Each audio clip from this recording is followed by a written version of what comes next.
lenguaje en sí mismo como algo que es independiente de cada sujeto en sí mismo, incluso de la comunidad en sí misma. Es como una especie de entidad aparte que constituye la cultura y los sujetos dentro de esa cultura.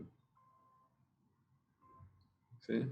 Lacan destaca, por ejemplo, que el lenguaje preexiste al sujeto, que nosotros como sujetos nacemos con el lenguaje ya existiendo y somos introducidos, nos introducimos dentro de la estructura del lenguaje y eso nos constituye, eso nos influye de una manera muy grande, ya sea por el lenguaje que nos toca, por la cultura general que nos toca, por los discursos ya más familiares que nos tocan, incluso la elección del nombre que nos dieron, ¿no? El nombre propio ya determina bastante, condiciona bastante de qué lugar vamos a ocupar dentro de esa estructura, ¿no? Por ejemplo, como le pasaba a una paciente mía, le habían puesto el nombre de la hermana que había fallecido del padre, ¿no? Ya desde el vamos, antes de que esa chica viva cualquier cosa en su vida, ya el lugar que ocupa simbólicamente en esa estructura marca ciertos caminos, ¿no? O por lo menos un punto de inicio de dónde va a arrancar.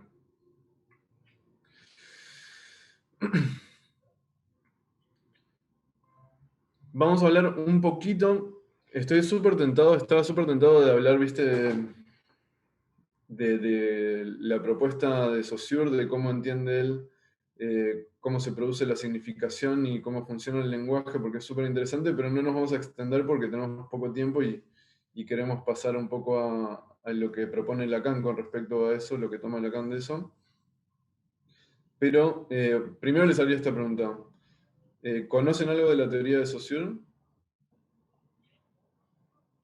Sí.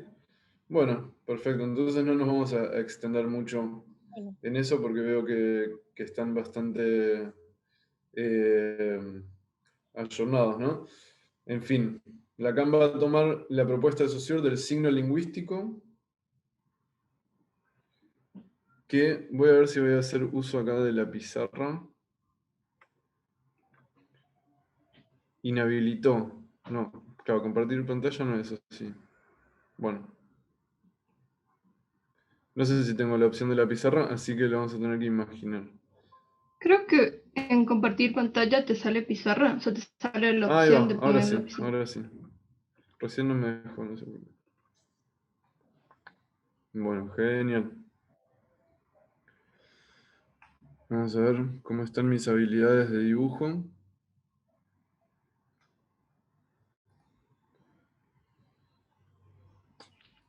Ok. Bueno, como se acordarán, está el signo lingüístico que Saussure propone con este círculo que lo engloba. Y para decirlo rápido y pasar a Lacan por una cuestión de tiempo, vamos a decir que este signo lingüístico está compuesto de dos partes: el concepto o significado, sentido, qué mala letra, ¿no? Eh, y por otro lado, lo que Saussure llama imagen acústica o significante. Ayuda que escriba porque no sé si es peor. Ayuda bien.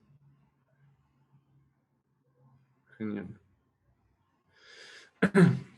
Él va a decir que es un concepto psíquico, ¿no?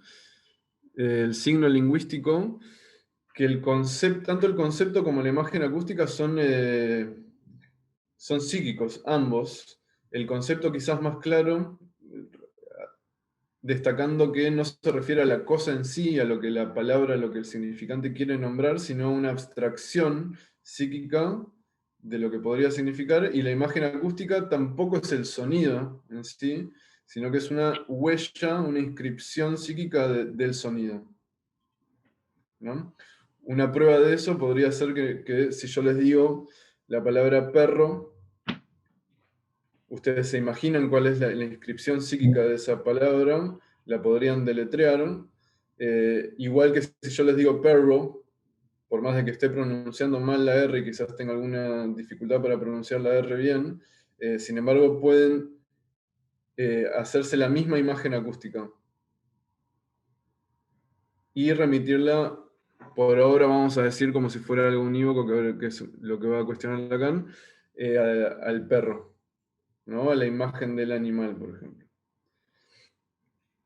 Va a decir que este signo lingüístico, que una vez que está armado, es muy difícil de dividir, ¿no? Es difícil de pensar como en el concepto separado del significante, o el significante sin añadirle ninguna significación. Una vez que se establece cierta convención de que perro significa el animal que no es el gato, ¿no? Ya queda bastante estabilizado ese sentido en la lengua cotidiana, por lo menos. Antes de que veamos ahora cómo Lacan también quiere destacar su variabilidad, ¿no? Pero antes de eso me parece que está bueno destacar cómo Saussure plantea que se establecen ciertos sentidos para que nos podamos comunicar. Porque yo siento que esto lo pensaba un poco cuando preparaba esta presentación, de que en psicoanálisis se suele destacar muchísimo en la transmisión de Lacan, que un significante no significa nada. Y eso es completamente cierto, y ahora vamos a ver todas las implicancias que esto tiene teóricamente y prácticamente, y lo que nos permite pensar, pero me parece que también no hay que dejar de lado de que hay ciertos sentidos estabilizados en el estado de la lengua que compartimos, que hace posible que, por ejemplo, yo esté dando esta charla y ustedes me puedan comprender más o menos lo que estoy diciendo. ¿Sí? Ahora vamos a cuestionar de que no están fijados esos sentidos, de que puede cambiar, de que yo puedo usar el significante para decir un millón de cosas. Pero no caigamos como en, lo que yo quería destacar es, no caigamos en esa especie de, yo diría como idealización o fanatismo psicoanalítico de decir, bueno, el significante no significa nada y no se puede entender nada por él. No, bueno, tampoco es tan así. Hay ciertos sentidos estables que en un estado de lengua particular, como el que compartimos en este momento, nos permiten hacer pasar ciertos sentidos y comprender. ¿Sí? Ahora, cuando veamos la propuesta de Lacan, vamos a destacar para mí hacia dónde apunta lo que Lacan plantea cuando toma este signo lingüístico y le hace variantes. ¿Sí? Entonces, en fin, no me quiero extender demasiado con Saussure, pero me tienta porque me parece que es lindo. Como sabrán, dice, por un lado, que el concepto, el signo lingüístico es arbitrario. Eso quiere decir que no hay nada en el significante, en la imagen acústica de perro, que tenga que ver con el concepto del animal perro, por ejemplo. Eso es arbitrario, eso podría haber sido cualquier otra cosa. Se podría haber llamado almohadón el perro, y está bien, según la convención que hubiésemos hecho socialmente. Una prueba de ello es que en diferentes idiomas, perro se dice distinto. Dog, en inglés, uno podría decir que hace referencia al mismo concepto, un concepto muy similar, y chien, en francés también, ¿no? Vemos que la imagen acústica en sí no tiene nada que ver, es arbitraria. Y que el valor que tiene el signo, su significación... Mucho gusto, le explico de qué va el asunto. Verán. Perdón, pensé que alguien había hablado. Bueno, otra cosa importante que destaca Saussure, digamos, que es propio del estructuralismo y que me parece súper clave, súper clave, es que cada signo tiene valor no en sí mismo, sino en relación a los otros elementos de la estructura. Todos los elementos de la estructura se determinan entre sí y se dan valor entre sí. ¿No? Entonces, Por ejemplo, el perro es el perro porque no es el gato, y no es la vaca, ¿no? Y no es tal otra cosa. Por oposición, uno podría decir en ese caso conceptual, uno puede ubicar cuál sería la significación que tendría eso. Y lo mismo con la imagen acústica. Perro, yo le puedo decir perro y ustedes lo van a entender porque la R o la R no es la T, y no es la D, y no es la S, y el significante en sí mismo es distinto, entonces tiene un lugar determinado en la estructura. ¿Sí? Es decir, adquiere valor simplemente por oposición a los otros términos. Un ejemplo que da Saussure es decir, en el juego del ajedrez, por ejemplo, voy a sacar esto porque ahora después voy a volver. Ahí va. En el juego del ajedrez, por ejemplo, independientemente de cómo vos figures las piezas, si vos tenés la forma de un caballo o tenés cualquier otra cosa que pueda hacer las veces del caballo, lo que le va a dar valor dentro de ese juego, dentro de esas reglas, dentro de esa estructura, es su relación con las otras piezas.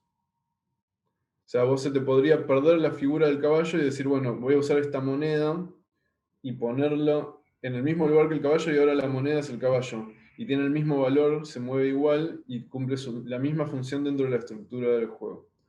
O sea, lo que importa no es su materialidad en sí misma, no es que el caballo tenga alguna significación o algún valor por sí mismo, sino en relación a cómo son las leyes que rigen el juego y su relación con las otras piezas. ¿Me siguen hasta ahí? Bien. Eso es interesante, y ahora con esto dejo Saussure y pasamos a Lacan. Es interesante, ayer estaba hablando con una amiga, estaba, bueno, un poco diciéndole de la charla, ¿no? Y practicando un poco lo que iba a decir hoy, y se me ocurrían ejemplos, porque, bueno, ella no es psicoanalista ni estudia psicología, en realidad estudia arte, nada que ver, digamos. Entonces tenía que bajar los conceptos a cosas más prácticas, más tangibles, digamos, ¿no? Y se me ocurrió un ejemplo de esta noción de valor, que yo creo que no es rigurosa, es como medio impura, si se quiere, no es exactamente un ejemplo de lo que sería el valor dentro de la estructura, pero que para mí está buena por lo menos para pensarlo, cómo influye en nuestra vida, ¿no? El ejemplo era este que se me ocurría. Creo que hasta han hecho videos de YouTube, por ejemplo, de agarrar músicos, por ejemplo, de música clásica, muy buenos, prestigiosos, y ponerlos a tocar en el subte o algo por el estilo, y ver cuál era la reacción de la gente, ¿no? Y cómo eran ignorados, cuando capaz dentro de otra ubicación en la estructura, tienen ovación, un montón de atención, de respeto, ¿no? Pero solo por el hecho de estar tocando en el subte, ya su valor dentro de la estructura social que tenemos cambia. Digo que no es un ejemplo riguroso porque es impuro, hay contaminaciones, hay muchas cosas que influyen en lo que estoy diciendo, ¿no? Pero me parece que es un buen ejemplo de cómo pensar en un músico de subte ya es un lugar que uno podría decir en la estructura de significación cultural que tenemos, le quita valor a lo que está haciendo, por más de que la música, el desempeño, la destreza sea la misma, si lo vemos en el subte o lo vemos en el escenario de algo súper importante, le vamos a asignar un valor distinto. Por ejemplo, en este caso, yo estoy acá dando esta charla y estoy como en el lugar de ponente, de profesor, de disertante, lo que sea, y lo que estoy diciendo tiene más valor que si nos cruzáramos en un asado y yo les estuviese contando lo mismo. ¿Sí? Otro ejemplo de eso sería, tengo una paciente que se enamora de todos sus profesores, independientemente de si es lindo, feo, inteligente, gracioso. No importa, ese es un caso extremo, ¿no? Pero es un caso donde solo por el hecho de ocupar simbólicamente el lugar de profesor ya adquiere valor erótico. Entonces, ¿cuánto de nuestra vida está determinado por esta cuestión, esta noción estructuralista del valor? ¿Qué lugar ocupa? Otra cosa que podríamos pensar sería, independientemente de cómo fue tu padre, quién es, qué hizo, cómo era físicamente, qué pasó entre ustedes, el hecho de que simbólicamente ocupe el lugar de padre ya le da un valor libidinal para vos. Después te puede llegar mejor, peor, odiarlo, no querer saber nada, amarlo, pero no es indiferente. Ocupa ese lugar simbólicamente en la estructura. ¿Sí? Bien. Vamos a dejar a Saussure en paz y vamos a pasar a Lacan. ¿Vale? ¿Cómo vienen hasta ahí? ¿Alguna pregunta, acotación? No. Sí, yo tenía una pregunta. Sí, Catherine. Ya, tú nos comentaste al principio que el lenguaje preexiste, ¿no es cierto? Y que somos nosotros quienes nos introducimos al lenguaje. Entonces me lleva a preguntarme respecto al psicótico en cuanto a estructura, ¿no es cierto? ¿Qué pasa con el lenguaje en el psicótico? ¿Qué de diferente tiene? O al fin de cuentas es como que todos nos sometemos a un mismo lenguaje, pero ¿qué pasa con el psicótico? ¿Cuál es la diferencia? O si hay como alguna conexión en cuanto al lenguaje, no en cuanto a estructuras, porque en estructuras como que un poco diferente, sino qué pasa en el sentido del lenguaje con el psicótico. Eso. Qué buena pregunta, Catherine. Sos una capa.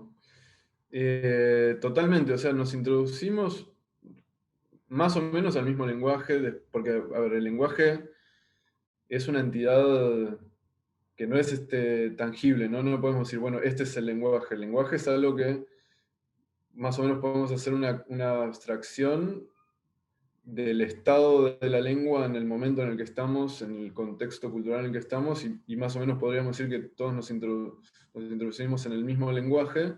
Después, obviamente, hay variantes según, no es lo mismo el español de ustedes y el mío, no es lo mismo el español de Buenos Aires y de Córdoba, que es una provincia acá en Argentina, no es lo mismo el español dentro de cada barrio de Buenos Aires, y no es lo mismo en cada familia, y no es lo mismo en cada vínculo incluso. O sea, de ahí se produce un montón de diferencias, digamos, de lo que se va transmitiendo, y yo agregaría algo que es muy poco psicoanalítico de considerar a veces, también factores biológicos que influyen en cómo se adquiere el lenguaje, eso también existe, eh, que va influyendo. En el caso del psicótico, desde la teoría psicoanalítica,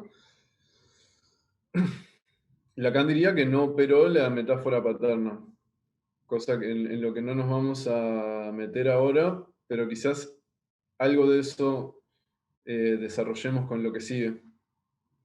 Pero vamos a ver que la metáfora paterna,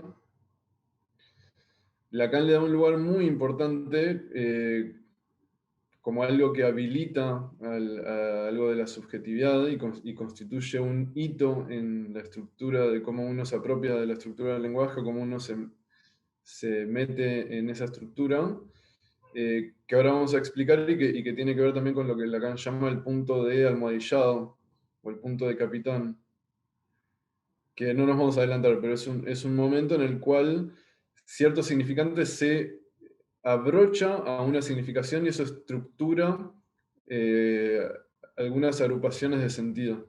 En un sentido positivo, eso es bueno que suceda, porque si no, pasan algunos desperfectos, como algo que ahora vamos a explicar en breve. ¿Sí? Lo dejo en suspenso. ¿Se entendió, Catherine, algo? Por lo menos una... Sí, gracias. No sé si se entendió, pero bueno, yo creo que ahora vamos a ir desarrollando y va a cobrar un poco más de sentido. En fin, Lacan. Entonces Lacan... Ah, mira, se mantiene el concepto saussuriano, el signo saussuriano. Bueno, vamos a borrarlo. Lacan lo va a tomar, pero lo va a cambiar. Y lo va a escribir así.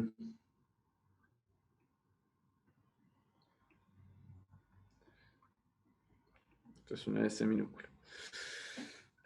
Va a tomar el signo saussuriano y lo va a transformar en esto, donde le produce algunos cambios. Por un lado, quita el círculo que lo rodeaba y las flechas, como un poco enfatizando que la variabilidad de la significación y que un significante no significa algo fijo, que eso puede ir cambiando, que ningún significante significa nada en sí mismo, cosa que Saussure sabía perfectamente, pero Lacan lo quiere enfatizar. También invierte el signo y ahora va a poner el significante con la S mayúscula. La S mayúscula representa el significante. La va a poner arriba para darle primacía. Ya no va a tener primacía en ese algoritmo, en ese signo, el concepto, el significado, sino el significante va a estar por encima. Y abajo va a estar el sentido, la significación. Y Lacan le va a dar también un sentido distinto a la barra que divide los dos pisos, los dos órdenes de fenómenos, de elementos del lenguaje. Esta barra, Lacan va a decir, es una barra resistente a la significación. ¿Qué significa esto? Bueno, al contrario, digamos, de lo que estaba planteando Saussure, donde decía que el concepto y la imagen acústica se correspondían uno a otro y se llamaban mutuamente, acá Lacan va a decir, no es tan fácil hacer que el significante penetre en la significación. No es tan fácil que el significante produzca un efecto de significación. Hay una barra resistente a la significación. Tiene que pasar una serie de cosas para que eso suceda. Y acá, yo lo que entiendo de lo que quiere plantear Lacan es que no es que no se produzcan significaciones, porque todo el tiempo se producen significaciones cuando estamos hablando. Por ejemplo, en este momento se están produciendo significaciones, ustedes me están comprendiendo. Pero no sé si yo diría que se está atravesando la barra de la significación, no sé si diría que estamos penetrando en la significación. Yo creo que cuando Lacan plantea esta barra resistente de la significación, lo que está queriendo decir es que está queriendo articular algo de la experiencia psicoanalítica, está queriendo formalizar, utilizar la lingüística para explicar qué es lo que sucede en el consultorio cuando se revelan significados nuevos, ocultos, podríamos decir, que producen no solo un significado sorprendente, sino cambios en la estructura de cómo uno está posicionado. Producen movimientos subjetivos. Producen que uno se cuestione su lugar dentro de la estructura, o cómo son las cosas en la estructura. Eso es mucho más difícil, eso no sucede todo el tiempo. Entonces, este plus de significación, vamos a decir, yo creo que eso es lo que quiere explicar Lacan desde la lingüística y por eso pone esa barra resistente a la significación, cómo es que logramos que se produzca ese efecto de significación, ese plus de sentido que produce movimientos subjetivos. ¿Sí?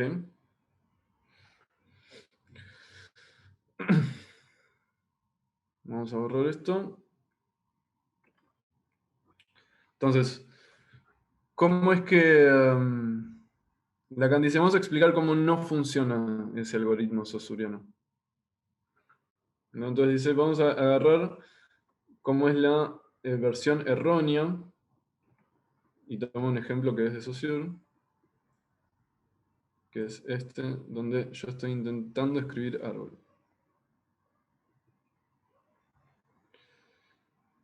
Y donde Saussure dibuja un árbol, ¿no? Como si fuera que el significante árbol remite, digamos, a esa significación que encima en este caso sería una imagen, algo casi del mundo real, ¿viste? Pero para representar el concepto, que es difícil gráficamente hacerlo, lo dibujo. Lacan dice, esto es erróneo, no es así como funciona. ¿Cómo es que penetra el significante en el significado? Es más así.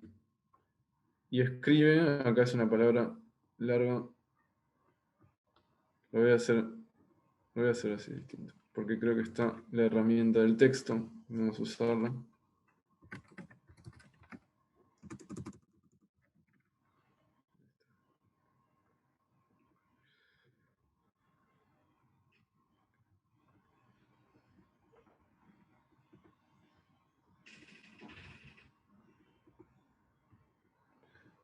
Entonces, dibuja esto, que está muy mal dibujado, perdón, pero quiere representar dos puertas gemelas, y lo que quiere significar Lacan es que dice caballeros, damas, puestos, combinando esos significantes, poniéndolo uno en conjunción con el otro, dependiendo del contexto, puede llegar a significar las dos puertas del excusado donde vamos al baño.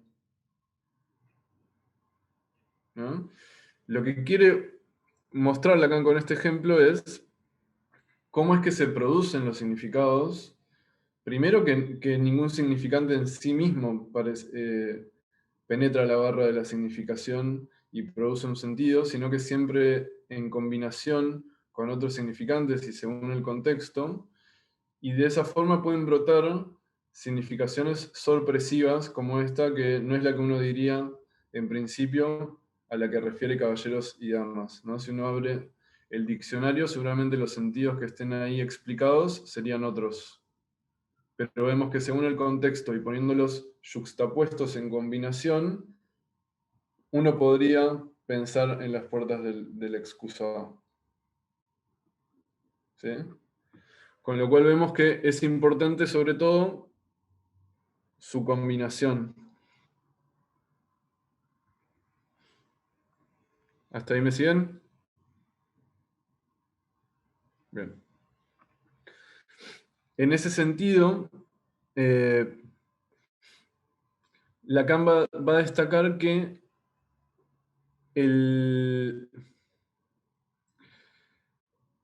la estructura del lenguaje está compuesta de dos órdenes de elementos, digamos, o dos órdenes de ejes que la componen. ¿Sí? Por un lado, va a estar lo que él llama la reducción a elementos diferenciales últimos, ¿sí?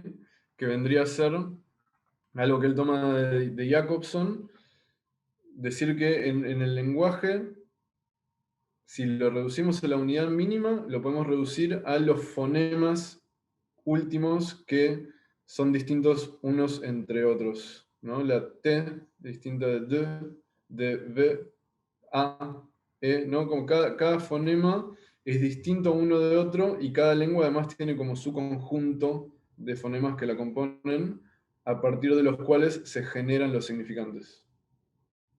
Entonces, el primer elemento que compone la estructura del lenguaje, vamos a decir que son la reducción a estos elementos diferenciales últimos. Diferenciales porque lo que les da entidad no es la cualidad que tiene cada una en sí mismo, no es que T tenga algún significado en sí mismo, sino que solo por no ser B y por no ser sh, tiene un valor en la estructura, ¿no? Esa diferencia, esas oposiciones diferenciales, son los elementos que componen la estructura significante y que después se usan para componer cosas un poco más armadas como los significantes en sí, frases. Y por otro lado, la otra condición, el otro elemento que compone la estructura del lenguaje, es el orden de imbricaciones de cómo se agrupan estos elementos diferenciales. Lo que podríamos decir como gramática, ¿no? Cómo se van articulando los significantes entre sí para producir sentido, ¿no? Entonces, para que se produzca un sentido, es necesario ir articulando, uno podría decir, en una línea de tiempo horizontal, diacrónicamente, los significantes. Y decir, por ejemplo, Pedro pega a Pablo, ¿no? Ese es un ejemplo, por ejemplo, que da Lacan. Vamos a usar la pantalla de vuelta. ¿No? Entonces uno podría decir, Pedro pega a Pablo.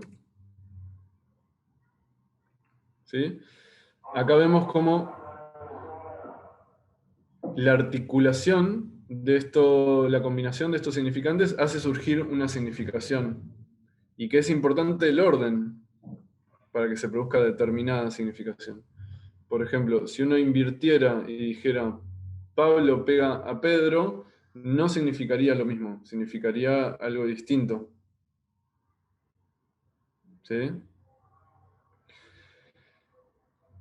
Y vemos cómo también, otra cosa que destaca Lacan es que ninguno de los elementos en sí de la cadena significante de cómo se va articulando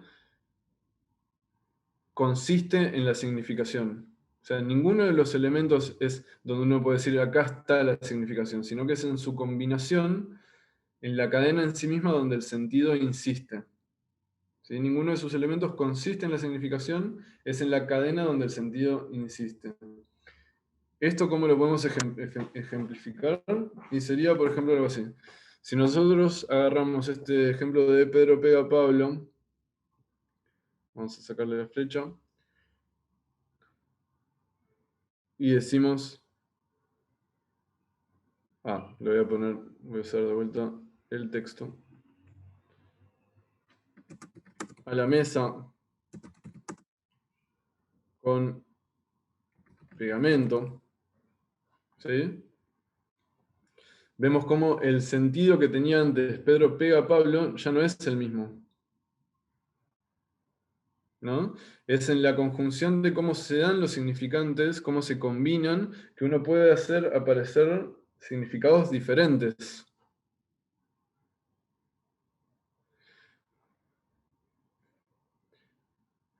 Y de hecho,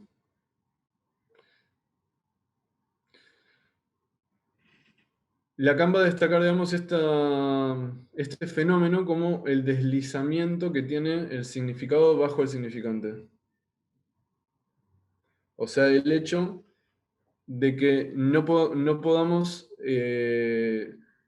fijar un sentido a lo que están expresando los significantes, sobre todo hasta que la frase no termine. ¿Sí? Como dijimos, si la frase la terminábamos acá, tiene otro sentido. Si acá ponemos el punto y no la continuamos con lo otro, tiene un sentido, que le pega, que lo golpea, ¿no? Pero decimos con pegamento a la mesa, tiene otro sentido. ¿Sí? A esto, Lacan dice, es el deslizamiento del sentido bajo el significante, a lo que lo opone a el punto de almohadillado que habíamos nombrado antes. Ahora ahí llegamos un poco a lo que había preguntado Catherine, que es necesario un punto en la frase para que la frase fije momentáneamente su sentido, para que uno pueda leerla y entenderla. Esto clínicamente es súper claro con pacientes psicóticos, justamente, Catherine, que tienen una dificultad de hacer punto. Hacen frases que no terminan nunca. Y si uno los dejase hablar, pueden hablar continuadamente, medio hasta el infinito, o sea, podrían hablar toda la sesión.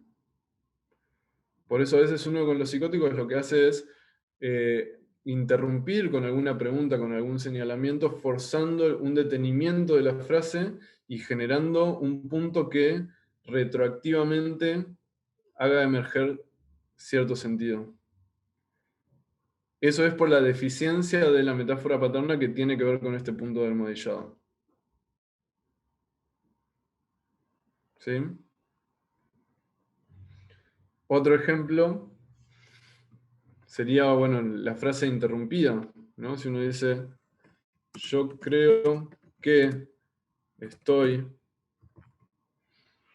Si no se termina, nunca termina de sellar ningún significado. Se puede empezar a vislumbrar que aparece una insinuación de cierto sentido, pero no sabemos qué está diciendo. Acá no hay un sentido. Es necesario ese punto final para que retroactivamente cobre sentido. ¿Sí?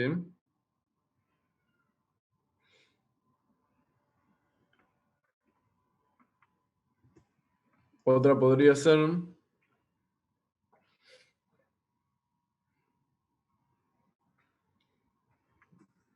para ilustrar, digamos, esto que se destaca en psicoanálisis, que es así, que es que ningún significante en sí mismo significa nada, digamos, y que uno puede hacer que los significantes digan cualquier cosa, y que eso es lo grandioso, lo que destaca Lacan, dice, esta estructura del significante nos permite hacer decir cualquier cosa al significante. Podemos hacer pasar cualquier sentido. Entonces, por ejemplo, uno podría decir, te amo, pero eso en sí mismo puede tener un sentido. Ahora, si uno dice, como un hermano, ya no es el mismo te amo, es distinto. Y si antes de eso yo venía hablando de que con mi hermano yo tenía juegos sexuales cuando era niño, y te digo te amo como un hermano, capaz estoy insinuando algo sexual en ese te amo como un hermano, que antes justamente destacaba lo fraterno y lo no sexual. Entonces, depende del contexto, de cómo se combinen, pueden hacer surgir distintos sentidos. Matías, disculpa que te interrumpa. Parece que Sofía Paredes tiene una pregunta. Adelante, sí. Sí, justo con lo que mencionabas hace un momento, de como que este atravesamiento de la barra en el signo de Saussure, bueno, que hacía el cambio hacia Lacan. Entonces me lleva a pensar que tal vez en la estructura psicótica los neologismos característicos de esta podrían ser como que podría leerse a la estructura psicótica desde una forma flexible, un poco dinámica, ya que no existe tal vez este punto en el que simplemente remite a un solo significado. Qué buena pregunta, Sofía. Eh, a ver, ¿me repetís la pregunta? Me encanta el tema y ahora voy a acotar, pero ¿cuál es la pregunta exactamente? O sea, básicamente sería si es que en realidad sí podríamos leer la psicosis como una estructura dinámica en ese sentido, especialmente sobre el lenguaje. ¿Dinámica a qué te referís? Tal vez de alguna forma un poco flexible, en que no existe tanto como que como decirlo de alguna manera, el lenguaje dentro de un cuadrado, sino más bien se extiende hacia los lados, producto mismo de la estructura psicótica. Está bueno lo que decís. Mira, totalmente. Creo que muchas veces en la psicosis o en otros cuadros, el lenguaje toma más flexibilidad que en la neurosis, por ejemplo, porque se intenta compensar algunas deficiencias con esa flexibilidad. Entonces, por ejemplo, como esto yo lo aprendí, por ejemplo, de uno de mis maestros, Norberto Rabinovich, que como el lenguaje para el psicótico está tan pegado a su sentido, o sea, los significantes están tan pegados a su sentido, no se puede producir la metáfora, no puede usarlo para significar otra cosa. Las cosas son lo literal, ¿sí? A veces la introducción de un neologismo es como algo que sí o sí hace aparecer un sentido nuevo, porque directamente está inventando un significante que no existe. Entonces, al no poder darle un sentido nuevo a un significante que ya existe, compensa esa falta en la estructura de cómo tiene el lenguaje, haciendo aparecer un neologismo, un nuevo significante, y de ese modo, por lo menos castrando a la estructura del lenguaje, barrando ese otro que es el lenguaje, diciendo, bueno, acá voy a introducir algo mío, algo nuevo. Entonces vemos cómo el impulso del sujeto quiere introducir una novedad, quiere crear algo en el lenguaje, y la forma que tiene para hacerlo es flexibilizando el lenguaje con estas creaciones, con estos neologismos, por ejemplo. ¿Sí? ¿Se entendió, Sofía? Sí, gracias. De eso me contaba, por ejemplo, una anécdota, Norberto. Me contaba esto, que en sus primeros años, cuando había ido a, bueno, a algunos hospitales psiquiátricos, creo que tenía acceso a uno en específico porque, bueno, tenía ciertos contactos ahí, y lo dejaban ir a el tiempo que quisiese a hablar con los psicóticos y, bueno, investigaba. Y una vez le había pasado de hablar con un psicótico que estaba plagado de neologismos y frases inconexas, digamos, y distintas cosas que no se entendía, y que usualmente lo que él hacía era como preguntarle, bueno, pero ¿a qué te referís con esto? A ver, explícame un poco más esto, ¿no? Y eso no producía ningún sentido. Hasta que una vez fue y probó hacer esto. En vez de preguntarle qué significaba y que le explique y mostrar que él no entendía, él empezó a hacer de cuenta que entendía. Entonces, cuando el psicótico le hablaba con estos neologismos y con estas frases tan cerradas, digamos, con un sentido tan precariamente articulado, él hacía, por ejemplo, "Ujú, claro", ¿no? Y como que mostraba como que estaba comprendiendo, a lo que él notó que el psicótico se empezó a angustiar muchísimo y empezó a producir más frases sin sentido, más neologismos, hasta que en un momento empezó como a ni siquiera articular significantes, sino simplemente a hacer como sonidos, como una cosa así. Y lo notó tan angustiado que, bueno, que volvió a hacer lo anterior, digamos. Pero lo que a él se le reveló con esa experiencia, me parece muy interesante, es que quizás el valor que tiene el neologismo es justamente barrar al otro, aunque el otro no entienda. Generar un hueco en el saber clave para su subjetividad. Entonces, que no se entienda es quizás lo que buscaría el psicótico en ese caso, porque es clave para su subjetividad, y el experimento que hizo Rabinovich de hacer como que comprendía, lo empezó a angustiar porque empezó a sentir que no tenía ese hueco en el saber que lo aliviaba subjetivamente. Al punto de que ya pasó de los neologismos a los sonidos que ya ni eran significantes. Ya no eran ni fonemas, no sé qué eran. ¿Sí? En fin. Vamos a avanzar que la hora... ¿Cuánto queda aproximadamente? Como las preguntas se están haciendo ahí sincrónicamente, pues sí se puede hasta las 10:30, sin problema. Bien. Tenemos media hora entonces. Vamos a avanzar.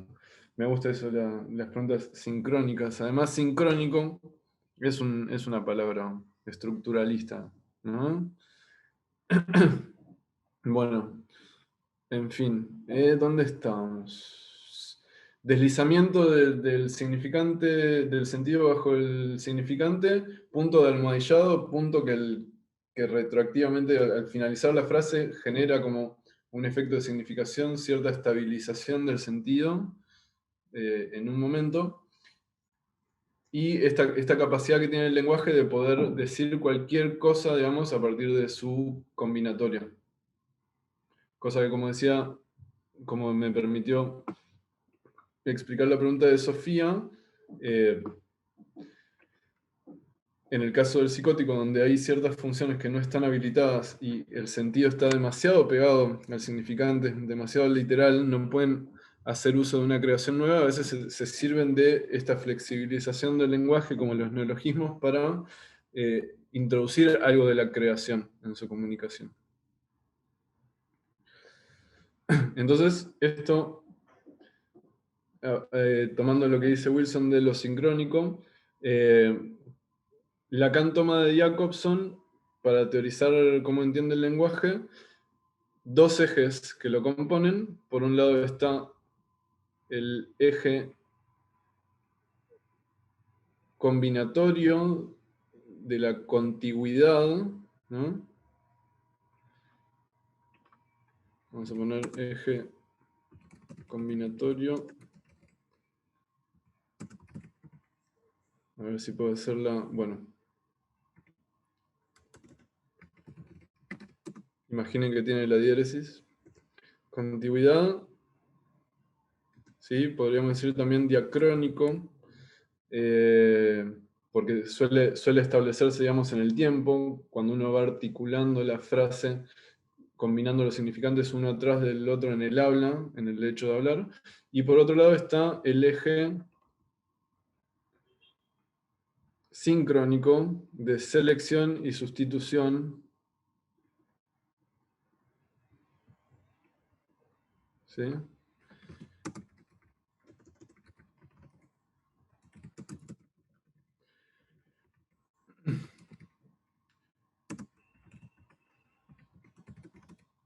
De los significantes, ¿cuáles vamos a usar? ¿Está bien? Eso ahora lo vamos a explicar. Igual yo me imagino que más o menos lo tienen, porque por lo que veo ya tienen esta teorización, pero la vamos a explicar.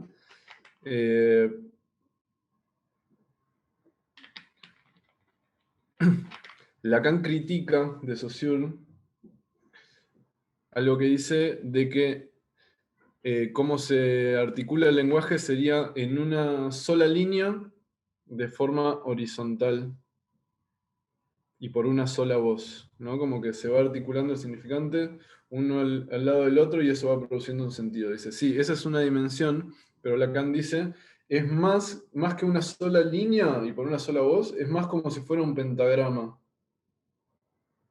Es más como si fueran varias líneas que se suceden al mismo tiempo y que a medida que uno va combinando un significante con otro, de cada una de esas selecciones de significante que uno usa, penden, no explícitamente, sino implícitamente están presentes todas las posibilidades de sustitución que tiene cada uno de esos significantes.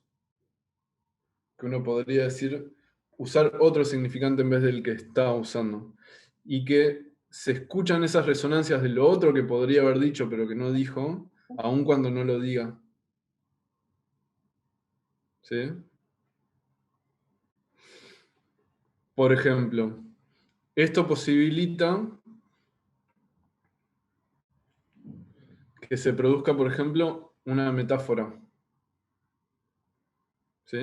Entonces, por ejemplo, si yo digo, la conocí y me miró con sus faroles. ¿Existe la palabra farol allá? ¿Se entiende la metáfora? Acá se usa, digamos. ¿Qué estoy queriendo decir? ¿Con sus ojos? Claro, con sus ojos, unos ojos hermosos además, ¿no? Que irradian luz, no sé, uno podría... Ni siquiera me parece que es necesario como explicar demasiado la significación. Se produce un efecto como de que destacan el valor de belleza de esos ojos, ¿no? Entonces, acá vemos como en la combinación contigua diacrónica de la conocí y me miró con sus faroles, faroles viene a sustituir ojos.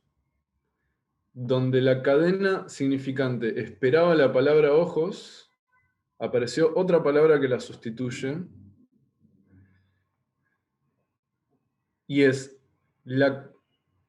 el efecto de sustituir la palabra ojos por faroles lo que produce el efecto metafórico. La chispa de creación metafórica. ¿Sí? Lacan va a decir, la fórmula de la metáfora, digamos, la definición que él da de metáfora es una palabra por otra. ¿sí? Una palabra que sustituye a otra. ¿Cómo es que la sustituye? Bueno, la sustituye en la cadena donde por el eje combinatorio la esperábamos. Uno esperaba que por los sentidos que se estaban armando iba a aparecer ojos, pero aparece faroles. Y eso produce un efecto de sentido novedoso, de poesía. En este caso una poesía muy pedorra, digamos, ¿no? No es la mejor poesía, ¿no? Pero es el que se me apareció ahí como la opción. Que esto, mira, no me quiero extender porque el tiempo nos limita, pero es muy interesante porque esto lo estudia Jacobson en relación a las afasias, que son como trastornos del lenguaje, donde se da cuenta que las personas que tienen trastorno del lenguaje en general tienen afectado alguno de estos dos ejes, el combinatorio o el de selección y sustitución.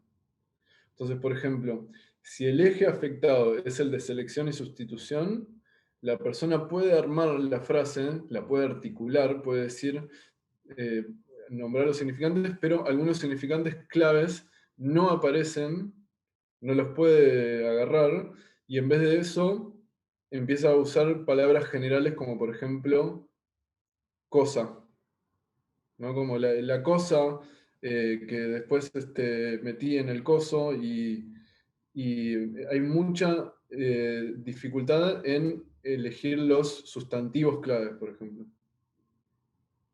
Si hay una deficiencia en poder nombrar, y de hecho Jacobson dice, más allá de los trastornos del lenguaje, que en los casos graves es muy notorio, cada uno de nosotros tiene una tendencia de tender a hablar más diacrónicamente, más en el eje combinatorio de contigüidad o más usando la parte de selección y sustitución. Entonces, por ejemplo, poder articular y que por el contexto se entienda, más allá de que no esté usando los sustantivos precisos, las palabras precisas para articular lo que quiero decir, eso es más propio de tener una predisposición más al desarrollo combinatorio, que ya le vamos a poner el nombre acá, metonímico, ¿sí?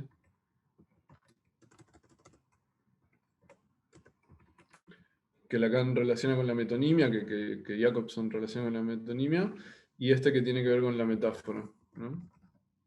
Este eje. Son dos vertientes del significante que influyen en cómo se establece el sentido. ¿Me siguen hasta ahí? Desarrollo un poco más esta idea porque a mí me resulta atractiva, no sé si a ustedes, pero en lo que estudia Jacobson, otro lingüista, digamos, del tema de las afasias, es muy interesante. Yo, por ejemplo, yo noto que en mí, yo creo que yo tengo más una tendencia a tener desarrollado el eje combinatorio, metonímico, y tengo más dificultad a veces de encontrar las palabras precisas. Entonces termino usando cualquiera. Mientras que, por ejemplo, las personas que tienen un trastorno en el eje combinatorio metonímico, una dificultad en ese eje del lenguaje, no pueden armar frases, pero sí pueden capaz elegir los sustantivos claves, las palabras claves. Entonces te dicen mesa, y no pueden articular nada con eso, pero usan equivalentes para intentar decirte lo que quieren decir. ¿Sí? No sé si me siguen ahí, pero a mí me parece súper interesante como que las afasias revelan que se puede afectar un eje del lenguaje o el otro. Principalmente, y que cada uno tiene una tendencia.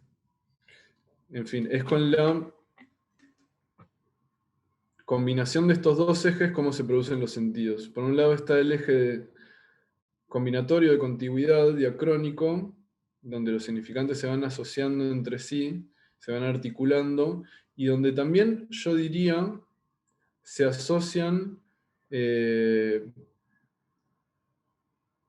porque están cerca conceptualmente.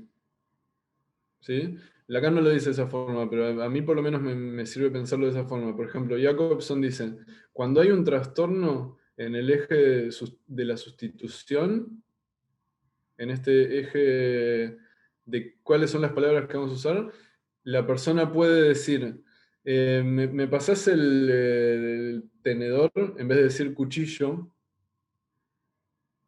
porque cuchillo y tenedor están cerca metonímicamente, son parte de algo que están vinculados, ¿no? El cuchillo y tenedor, comer. Entonces uno usa una palabra por otra, casi como si en vez de usar la selección correcta, metonímicamente reemplazara esa función con algo que es contiguo. ¿Sí? En fin. Acá, como no los estoy viendo, no estoy seguro si me están siguiendo en esta parte o me fui muy a cualquier parte. Acá me tiran un OK, veo un OK, así que voy a continuar. Bien. Yo tengo una pregunta. Sí, Angélica. Precisamente con lo que antes estaba hablando de la psicosis. Sí. Quería saber si tal vez, bueno, como se sabe que el psicótico no entiende metáforas o no puede metaforizar, Sí. perdón, ya, quería saber si tal vez para el psicótico no existe este eje de selección y sustitución sincrónico o cómo, o dónde se ubica. Muy buena pregunta. Y yo diría que sí, que el eje que está más afectado es el de selección y sustitución. No sé si yo diría que no entiende metáfora, porque creo que eso sería una exageración, pero sí diría que está afectado y que muchas veces el significado se entiende literalmente. Muchas veces los psicóticos tienen dificultad para entender el doble sentido, pero no siempre, ¿viste? A veces se transmite como que siempre es así y no pueden entender doble sentido, pero yo no he encontrado que es así, pero sí que está afectado. O sea, sí existe este eje, pero es como que hay algo ahí que no, como que no funciona de una manera correcta. O sea, porque ahorita con lo que hablaste de la fascia, o sea, entendí que puede haber como un fallo ahí y bueno, como que se sigue esta cadena metonímica. Pero esa fascia no se la puede articular con el psicótico, o sea, no es lo mismo, ¿verdad? Esa fascia que tú acabaste de hablar con lo No es del lo mismo, psicótico. no es lo Ajá. mismo. Entonces, ¿cuál sería la diferencia? ¿Cómo se ubica este eje de selección y sustitución sincrónica? No, es que tiene que ver, obviamente, pero digo, no todo afásico es un psicótico, diría. Porque también hay factores biológicos que la verdad yo no conozco en detalle como para poder explicarte, pero ciertas cuestiones que cerebralmente están afectadas, digamos, que afectan el uso del lenguaje, pero que expresan que alguna de estas facultades están complicadas, digamos, pero no necesariamente es un psicótico el afásico. Por ejemplo, justo en esta parte que dices que no necesariamente puede ser un psicótico, me hace pensar en que, por ejemplo, hay muchos trastornos del lenguaje y situaciones como neuróticos disléxicos. ¿Cómo se podría Sí. explicar esta parte justamente con esto que estás hablando? Me parece una gran pregunta. No sé la respuesta, así que no te lo voy a poder explicar, pero me parece gran pregunta. Tengo acá dos. Alguien está hablando por el chat. Hay un documental que se llama My Beautiful Broken Brain, en el que muestran a una persona con afasia. Buenísimo, Rebeca, me interesa. Bueno, yo para esta charla estuve leyendo un montón a Jacobson, a Saussure, y interesantísimo. La verdad que está buenísimo. Además me hace pensar en gente que conozco, como mi abuelo cuando estaba llegando a la demencia, claramente tenía un trastorno en el eje sustitutivo. Y yo creo que voy en ese camino, así que por suerte en este momento tengo ambos más o menos habilitados, pero en unos años hay que ver si puedo seleccionar y sustituir correctamente.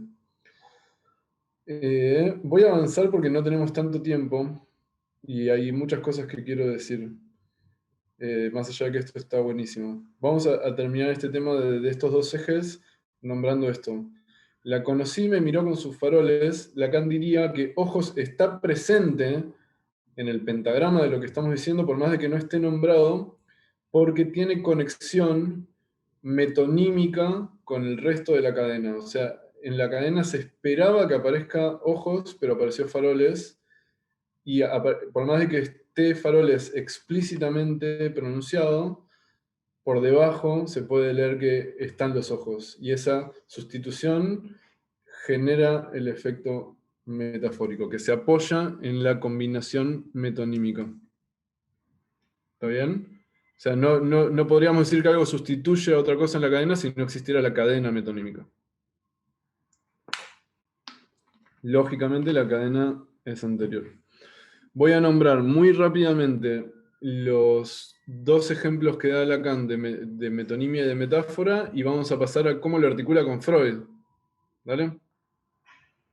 Bien. Metonimia, entonces, la definición que da Lacan es la parte tomada por el todo.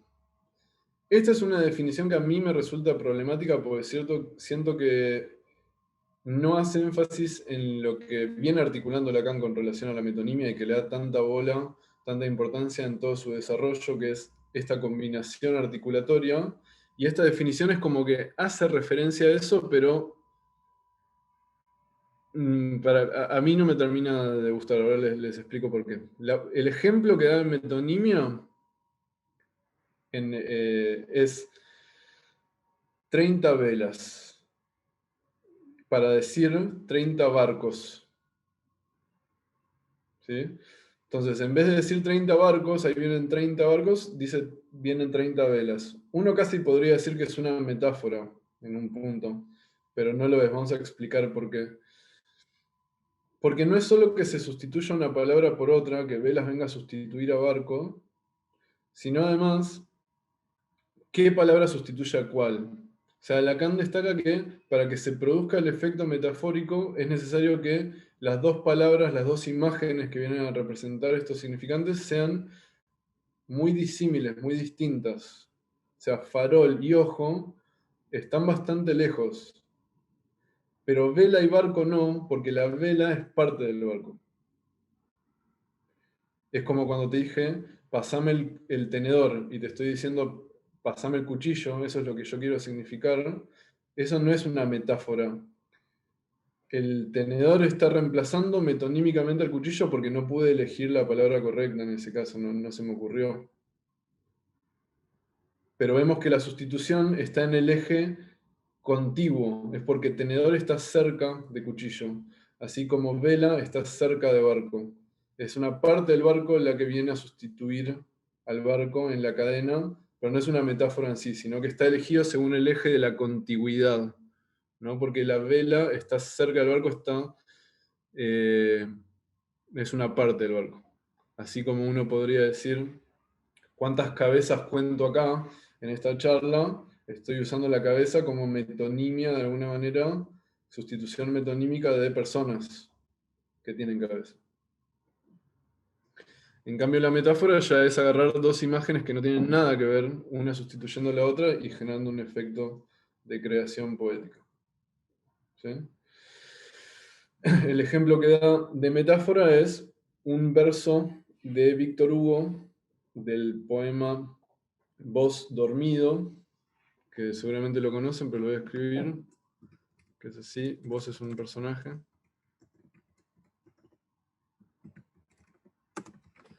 Donde la que dice, el ejemplo de metáfora es: su gavilla no era avara ni tenía odio. Acá gavilla, que yo me acuerdo la primera vez que lo leí, dije, ¿qué es una gavilla? Lo busqué, es como una especie de ramillete de haz que junta como trigo o alguna otra hierba, digamos, y que no era vara ni tenía odio. Lo que cuenta Lacan que viene a significar esa metáfora en el poema de Vos dormido es que no era vara, no se estaba guardando nada, sino que estaba produciendo un don, y era el don de la paternidad, de que vos estaba por advenir como padre. ¿Sí? Eso es básicamente la metáfora que da como ejemplo Lacan. Y que además me parece, no por casualidad, utiliza una metáfora donde lo que se produce es el tema de la paternidad, porque Lacan va a decir que justamente la metáfora está muy relacionada con lo que él llama metáfora paterna y que tiene un lugar súper clave en la estructura como punto de almohadillado. En fin, bueno, vamos a pasar en los 10 minutos que nos quedan a cómo es que Lacan utiliza toda esta concepción influida, tomada de la lingüística, aplicada a Freud. ¿Qué es lo que retoma de Freud al respecto? ¿Sí? Entonces, Lacan lo va a comparar con cosas que desarrolla Freud en la interpretación de los sueños. Va a decir Lacan, Freud, en su interpretación de los sueños, de lo que habla en todas sus páginas es de la letra en el inconsciente. Y retoma una de las primeras cosas que dice Freud acerca de los sueños, que es que el sueño es un rebus. ¿Sí? ¿Qué es un rebus? Es un tipo de escritura pictográfica donde en los inicios, digamos, de la escritura se agarraba ciertos símbolos, íconos de imágenes, digamos, que podrían representar la cosa del mundo, la cosa real, pero para hacerlas decir algo distinto. ¿Sí? Un ejemplo de un rebus podría ser este.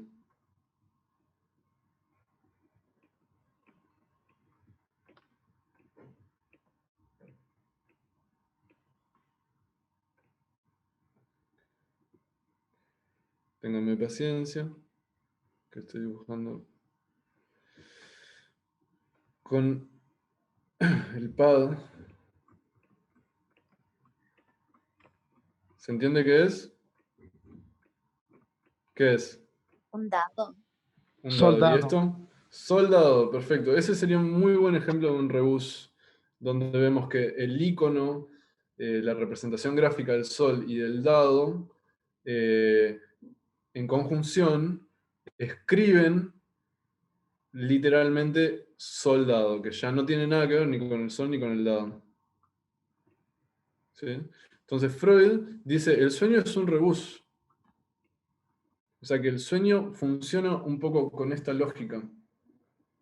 Escribe por homofonía algunas cosas, hace pasar por homofonía algunas significaciones. ¿Sí? Noción acerca de lo que es el portafolio.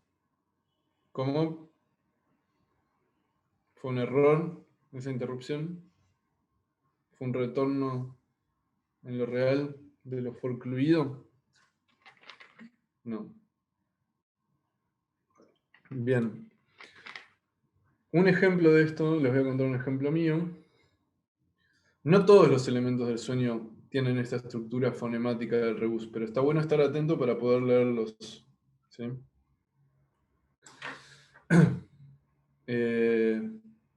Volviendo a Rabinovich, una vez le conté un sueño donde yo estaba con no sé, un rival mío, diría, ¿no? Alguien con quien tenía una relación de rivalidad en el sueño, y ambos nos subíamos a un descapotable. ¿Saben lo que es un descapotable? Bien. Y Rabinovich me dice, descapotable, no hay capo. Entonces tomó la imagen del descapotable, del auto al que se le sale la cosa que está arriba. Vieron que tengo un trastorno en el eje de sustitución, vieron la cosa que está arriba. Se le sale la cosa que está arriba, pero lo lee literalmente, fonemáticamente, y dice, claro, ahí lo que está en juego es que está el descapo, la negación del capo, que no hay capo. El sueño está queriendo hacer pasar algo de ese sentido. Entonces ahí, por ejemplo, yo veo la cara de Doménica, que es la cara que yo puse también cuando me hizo esa interpretación Rabinovich, y vemos, ya para empezar a ejemplificar, un ejemplo de cómo es que se atraviesa la barra resistente a la significación. A partir de esa metáfora, esa lectura literal, metafórica de Rabinovich, se produjo un sentido novedoso, sorpresivo, que encima apuntaba a algo de mi ser, y que era, claro, suponete, se los digo, ¿no? Como yo alienado un poco a decir, soy el capo, ahí el sueño estaba cuestionando mi posición en la estructura, diciendo, no hay capo, descapotable. Entonces es un sentido que no solo es sorpresivo, sino que apunta a un movimiento subjetivo mío, si uno lo quiere leer. ¿Sí? Otro ejemplo de esto había sido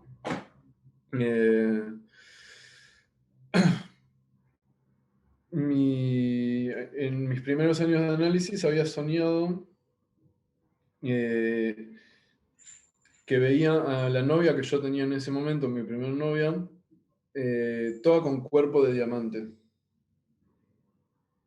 Y yo me acuerdo que mi analista me dijo, claro, diamante. Separó di y amante y hizo aparecer algo del sentido del amante en ese cuerpo de diamante, que encima era el cuerpo, ¿no? No era cualquier parte lo que se estaba convirtiendo en algo que tiene el vínculo con el amante. Con lo cual yo entiendo, ahora vamos a explorar un poco más, estaba en juego alguna dimensión, un atravesamiento, no me sale la palabra, dije la sustitución ahí porfiado. Atravesamiento me sale. Un nuevo nivel en mi vínculo erótico con ella, yo diría. Una evolución de mi vínculo erótico con ella. Creo que es lo que estaba en juego en ese momento y que quería expresar el sueño con esto del cuerpo de di amante. ¿Sí? Y Lacan, con esto vamos terminando, porque sé que estamos en hora, pero que esto es importante, así que pido perdón a la gente, a Wilson y a la gente de la facultad de la universidad, que me dejen terminar este punto, yo terminado.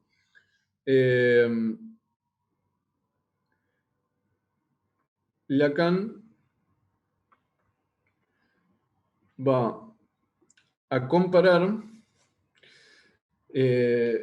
algunos de estos conceptos que él toma de la lingüística con lo que desarrolla Freud en la interpretación de los sueños. Entonces va a decir, el término freudiano de la Entstellung, que es la desfiguración,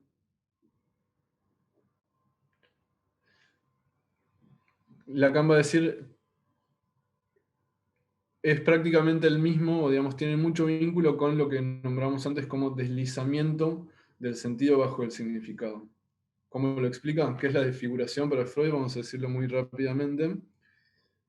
Freud dice, para entender un sueño, tenemos que entender de que hay una diferencia entre lo que se sueña, el contenido manifiesto del sueño, y las asociaciones que surgen de ese contenido, que él llama pensamientos latentes o contenido latente. Entonces vemos por un lado que está el texto del sueño, o sea, lo que se soñó, el contenido manifiesto, y por otro lado todas las significaciones a las que remite, todos los pensamientos latentes que están, podríamos decir, deslizándose por debajo de ese texto del sueño. ¿Sí? Entonces, esta división entre un contenido manifiesto y un contenido latente, casi uno podría decir, es como si fuera el texto es el significante del sueño y todos los sentidos que se van deslizando a través de esos significantes del sueño, por lo cual el sueño está desfigurado. El sueño expresa esos pensamientos de otra forma. Ahora vamos a explicar por qué. Y hace la comparación de las dos vertientes que influyen en cómo se produce el significado con los dos mecanismos que describe Freud de cómo funciona el inconsciente y cómo el inconsciente produce los sueños. Por un lado, va a estar la condensación, ¿sí? A la que lo va a equiparar a la metáfora. ¿Sí? Va a decir que esta combinación, combinación capaz no es la mejor palabra porque tiene que ver con el otro eje, pero digamos, esta sustitución está puesta en relación de estos dos significantes donde uno reemplaza al otro o donde uno representa al otro en la cadena, condensa distintos sentidos en un significante. Farol condensa ojos también, está los ojos en el farol, por más de que no lo esté nombrando directamente. ¿Sí? De hecho, por ejemplo, en la palabra diamante, mis asociaciones habían sido estas. Una, que por esa época yo había visto X-Men, una película de X-Men donde había un personaje que la mina tenía cuerpo de diamante y que me parecía una chica hermosa y mi asociación era esa chica hermosa, cuerpo de diamante. Por otro lado, me hacía acordar a un conocido mío que se llamaba Lucas Diamanti. Diamanti era el apellido y que era un chico que a mí me parecía vulgar. No me terminaba de gustar que era vulgar. Y por otro lado está la asociación introducida por la interpretación de mi analista de diamante. Entonces, con esas tres uno podría decir que quizás lo que estaba condensado ahí era algo de la dimensión de la mujer que me parece hermosa, pero introduciendo algún elemento vulgar que me hace atravesar una frontera erótica nueva, convirtiéndola en un amante, ¿no? Por decirlo de alguna forma. Todo eso está condensado en esa sustitución de lo que aparece en el sueño con la palabra diamante, ¿no? O con el elemento diamante. Y por otro lado, y con esto también Lacan hace un juego de palabras porque dice la condensación es en alemán Verdichtung y Dichtung es poesía. Como que tiene algo de lo poético. Toma ese elemento. Por otro lado, el otro mecanismo del inconsciente en la producción del sueño, el desplazamiento, Lacan lo va a asociar con la metonimia, con lo que está desplazado en su contiguidad, en lo que está cerca, ¿no? Vieron que Freud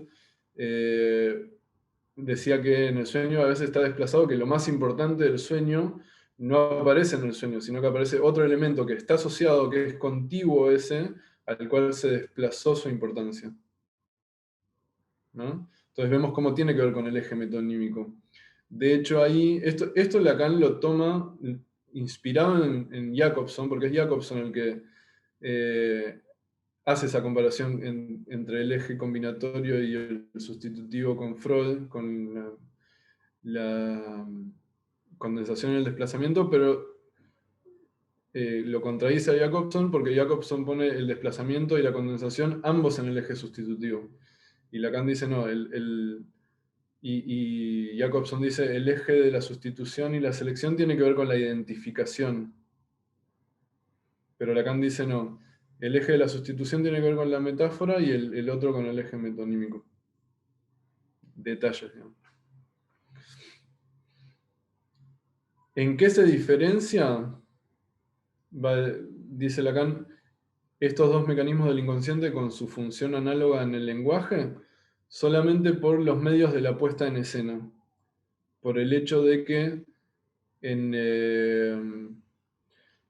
el sueño no es un texto, sino que son escenas alucinadas, son representaciones en imágenes en la mayoría de los casos. Esa es la diferencia.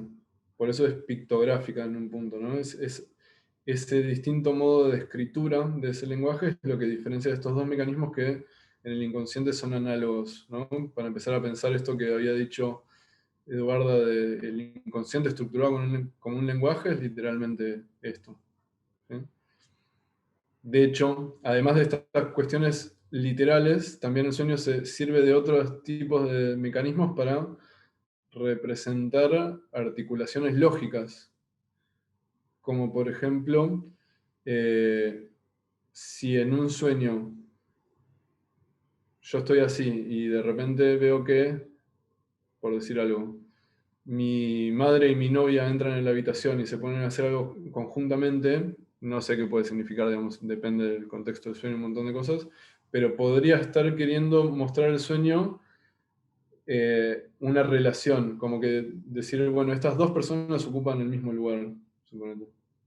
De hecho, Freud lo compara con el cuadro de la escuela de Atenas, donde está Platón y Aristóteles caminando juntos, como saliendo del Partenón, y dice, bueno, los pone juntos, por más de que capaz no hayan estado juntos en sí mismos, sino para representar que son parte de una misma escuela.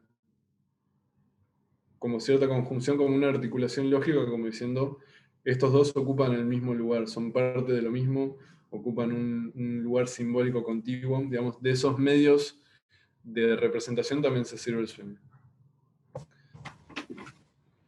Después está la elaboración secundaria, que ya lo habrán estudiado, que tiene que ver con cómo es que procesa la conciencia, el yo, el contenido inconsciente del sueño, produce ciertas modificaciones para que uno lo pueda contar. Entonces ahí medio lo contamina. Pero bueno, en fin. Esa hasta ahí vamos a dejar, diría. Si me permitís, Wilson, no sé cómo estamos, daría un ejemplo más. ¿Se puede? Sí, con gusto. Sí, nomás. Perfecto. La articulación que hace Lacan de toda la enseñanza lingüística del estructuralismo relacionada con el descubrimiento de Freud.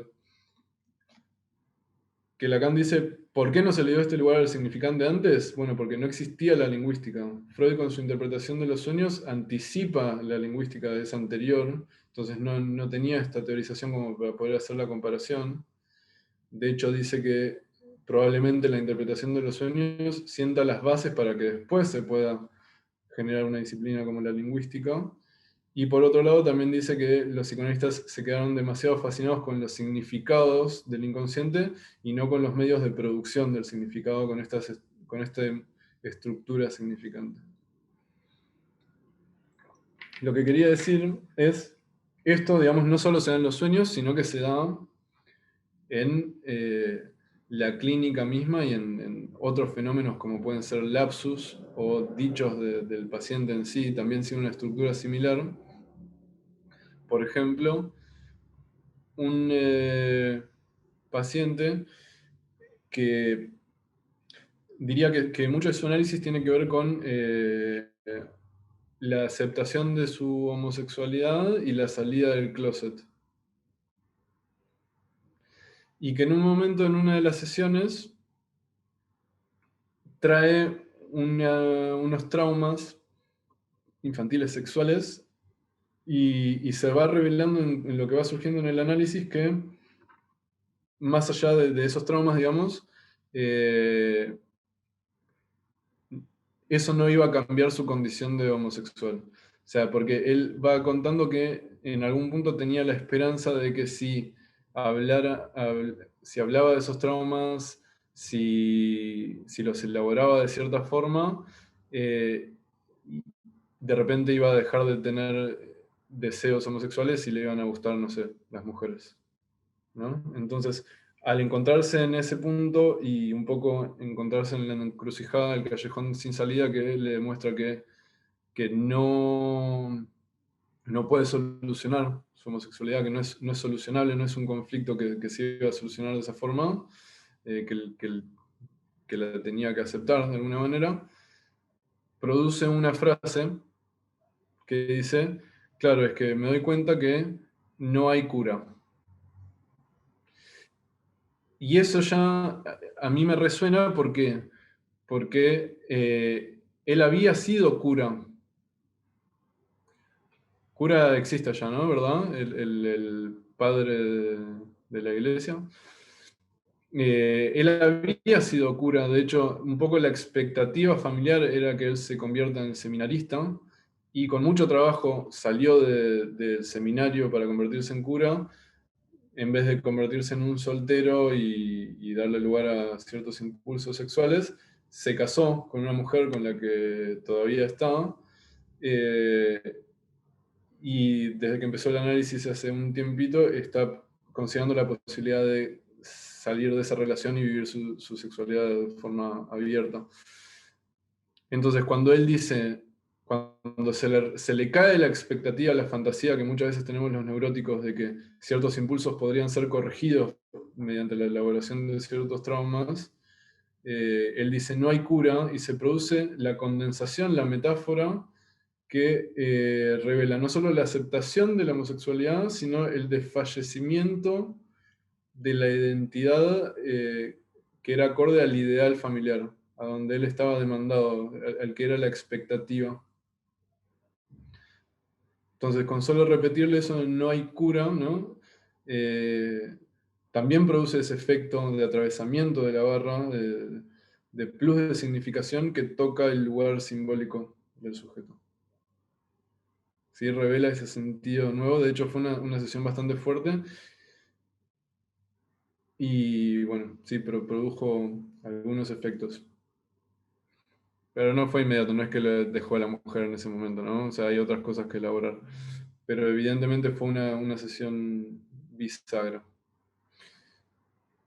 Bueno, creo que hasta ahí vamos a dejar.